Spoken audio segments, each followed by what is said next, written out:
The wonderful musician.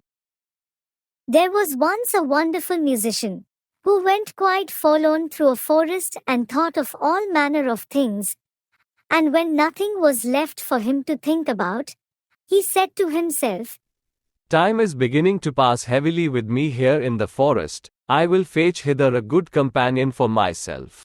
Then he took his fiddle from his back and played so that it echoed through the trees. It was not long before a wolf came trotting through the thicket towards him. Ah, here is a wolf coming. I have no desire for him, Said the musician, but the wolf came nearer and said to him, Ah, dear musician, how beautifully you play. I should like to learn that, too. It is soon learnt.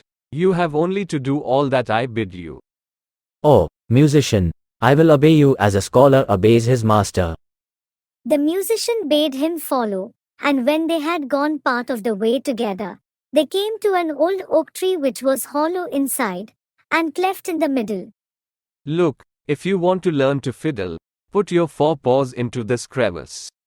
The wolf obeyed, but the musician quickly picked up a stone and with one blow wedged his two paws so fast that he was forced to stay there like a prisoner, Wait here until I come back again. and went his way. After a while, he again said to himself, Time is beginning to pass heavily with me here in the forest. I will fetch hither another companion. and took his fiddle and again played in the forest. It was not long before a fox came creeping through the trees towards him. Ah, there's a fox coming. I have no desire for him. The fox came up to him and said, Oh, dear musician, how beautifully you play. I should like to learn that too. That is soon learnt. You have only to do everything that I bid you. Oh, musician, I will obey you as a scholar obeys his master.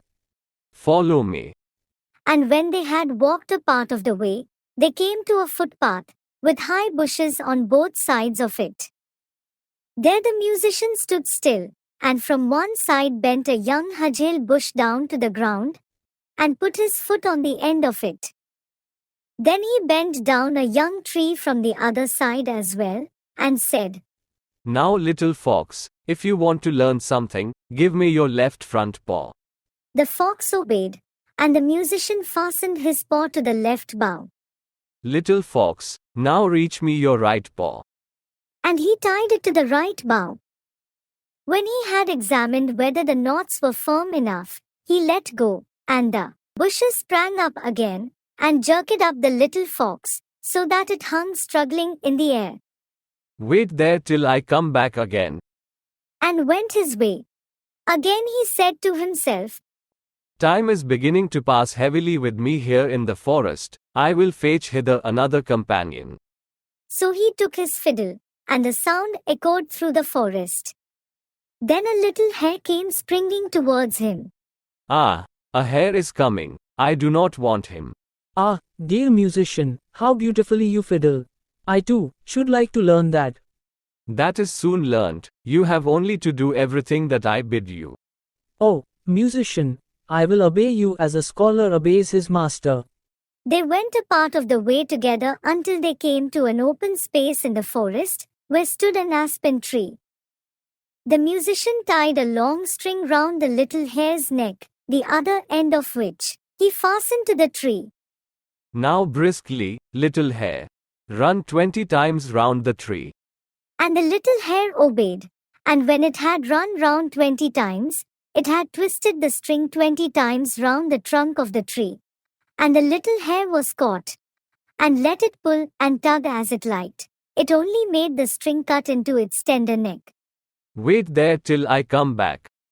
The wolf, in the meantime, had pushed and pulled and bitten at the stone, and had worked so long that he had set his feet at liberty and had drawn them once more out of the cleft. Full of anger and rage, he hurried after the musician and wanted to tear him to pieces. When the fox saw him running, he began to lament, and cried with all his might, Brother Wolf, come to my help. The musician has betrayed me. The wolf drew down the little tree, bit the cord in two, and freed the fox, who went with him to take revenge on the musician.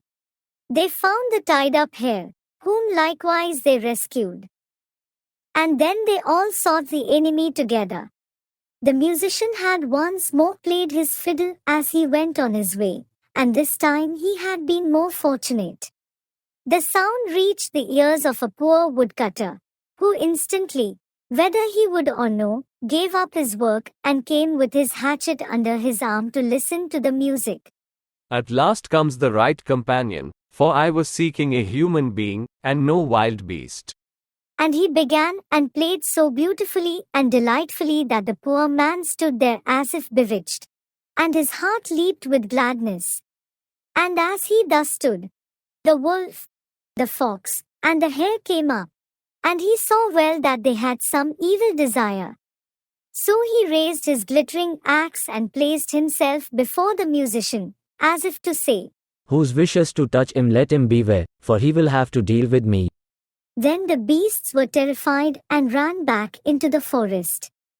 The musician, however, played once more to the man out of gratitude, and then went onwards,